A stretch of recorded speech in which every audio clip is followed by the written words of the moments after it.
Assalamualaikum warahmatullahi wabarakatuh. Perkenalkan, nama saya Pandu Ramadan Syah, NPM A1H025009 dari Program Studi Pendidikan Jasmani Universitas Bengkulu. Di sini saya akan menjelaskan materi mata kuliah Bahasa Indonesia dari pertemuan pertama sampai pertemuan 15. Untuk pertemuan pertama itu ada hakikat dan perkembangan bahasa Indonesia. Sebelum saya memulai penjelasan, saya akan membuka dulu dengan membaca lafaz Bismillah. Bismillahirrahmanirrahim. Yang pertama, bahasa Indonesia adalah bahasa persatuan bangsa Indonesia. Bahasa ini digunakan sebagai alat komunikasi dalam kehidupan sehari-hari, pendidikan, pemerintahan, dan dunia kerja. Kemudian ada pengertian dari bahasa Indonesia. Bahasa Indonesia merupakan bahasa resmi negara Indonesia yang berasal dari bahasa Melayu dan digunakan sebagai alat komunikasi nasional.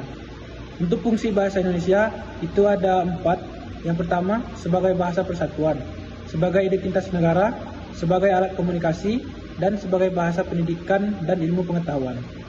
Untuk perkembangan bahasa Indonesia itu dimulai dari bahasa Melayu, Sumpah Pemuda pada tahun 1928, penetapan sebagai bahasa negara tahun 1945, dan perkembangan kosakata modern saat ini. Pentingnya bahasa Indonesia adalah untuk mempermudah komunikasi antar daerah, untuk menyatukan masyarakat Indonesia, dan mendukung perkembangan pendidikan. Bahasa Indonesia memiliki peran penting dalam mempersatukan bangsa dan harus digunakan dengan baik dan benar. Kemudian materi kedua itu ada sikap berbahasa Indonesia. Sikap berbahasa menunjukkan bagaimana seseorang menghargai dan menggunakan bahasa Indonesia. Adapun sikap positif berbahasa, yang pertama yaitu bangga menggunakan bahasa Indonesia, menggunakan bahasa yang sopan, mengutamakan bahasa Indonesia di situasi resmi. Kemudian ada sisi negatif dari berbahasa yaitu mencampur bahasa secara berlebihan, menganggap bahasa asing lebih hebat, dan tidak menggunakan bahasa yang baik dan benar. Adapun manfaat dari berbahasa yang baik, yaitu komunikasi menjadi lebih jelas, menunjukkan rasa nasionalisme kita sebagai warga negara, dan menghindari kesalahpahaman. Sebagai warga negara Indonesia yang baik, kita harus menjaga dan menghormati bahasa Indonesia. Kemudian yang ketiga, teks dalam kehidupan akademik. Untuk pertemuan ketiga ini, dalam dunia pendidikan, teks akademik sangat penting untuk menyampaikan ilmu pengetahuan. Pengertian dari teks akademik itu adalah tulisan ilmiah yang digunakan dalam pendidikan dan penelitian. Ciri-cirinya adalah formal, objektif, berdasarkan fakta, dan menggunakan bahasa yang baku. Untuk jenis teks akademik ada seperti makalah, artikel ilmiah, proposal, dan skripsi. Untuk fungsinya adalah menyampaikan informasi ilmiah dan menambah pengetahuan dan melatih berpikir kritis. Nah, jadi teks akademik ini membantu mahasiswa menyampaikan ide secara ilmiah dan sistematis. Kemudian pertemuan yang keempat, menjelajahi dunia pustaka dari berbagai sumber referensi digital. Di era digital, informasi dapat diperoleh dengan mudah melalui internet. Adapun pengertian dari referensi digital yaitu sumber informasi yang tersedia secara online. Contohnya Google Scholar, e-book, jurnal online, website pendidikan. Untuk cara pemilihan yang baik itu berdasarkan sumber terpercaya, penulis yang jelas, informasi yang terbaru, memiliki data yang valid. Adapun manfaat referensi digital yaitu mudah untuk diakses, cepat mendapatkan informasi, dan menambah wawasan kita sendiri.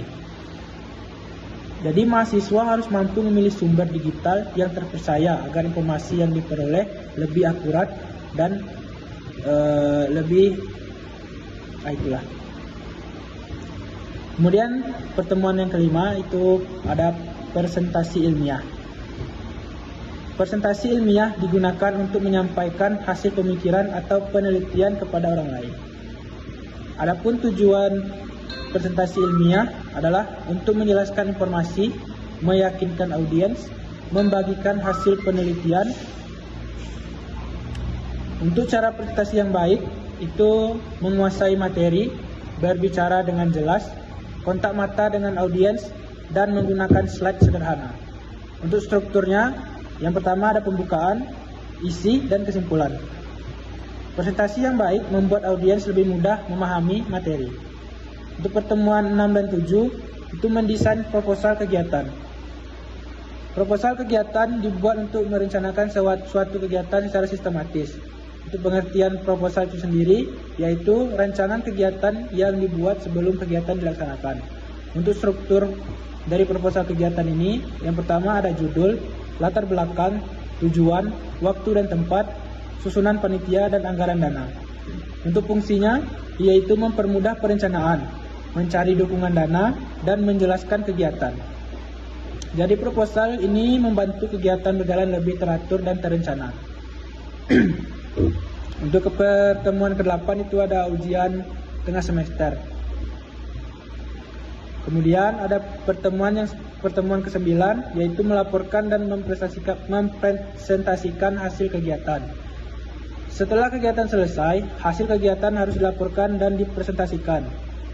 Isi laporan kegiatan ada beberapa yaitu nama kegiatan, tujuan kegiatan, hasil kegiatan, dokumentasi, dan kesimpulan. Cara presentasi hasil kegiatan yaitu menjelaskan secara singkat, gunakan data yang jelas, dan tampilkan dokumentasi. Jadi laporan dan presentasi membantu orang lain untuk memahami hasil kegiatan yang telah kita lakukan. Pertemuan 10 dan 11 mendesain proposal penelitian. Proposal penelitian dibuat sebelum penelitian dilakukan. Pengertian dari proposal penelitian adalah rancangan penelitian yang akan dilakukan. Untuk strukturnya ada judul penelitian, latar belakang, rumusan masalah, tujuan materi,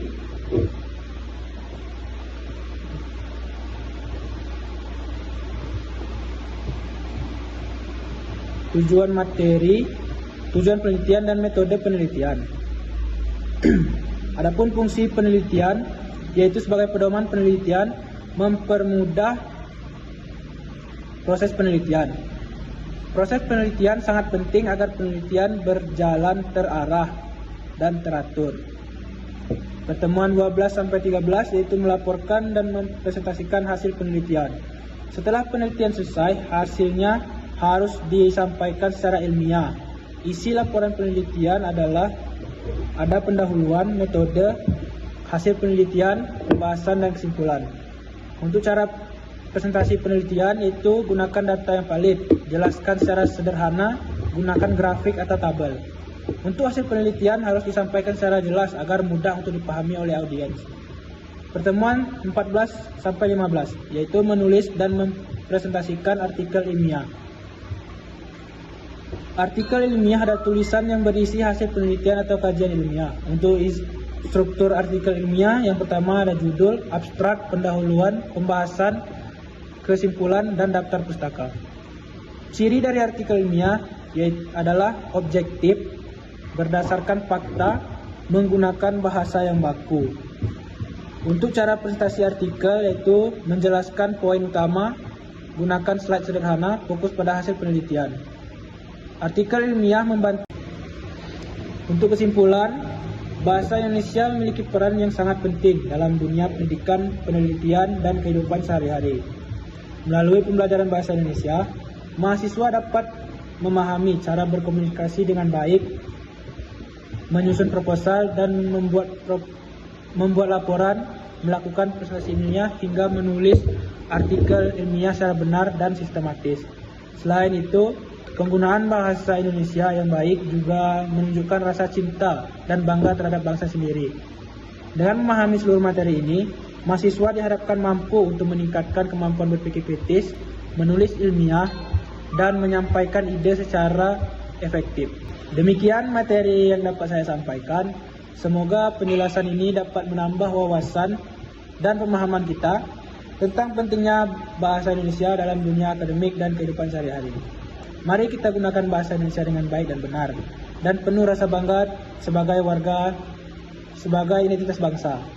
Terima kasih atas perhatiannya. Saya ucapkan terima kasih. Assalamualaikum warahmatullahi wabarakatuh.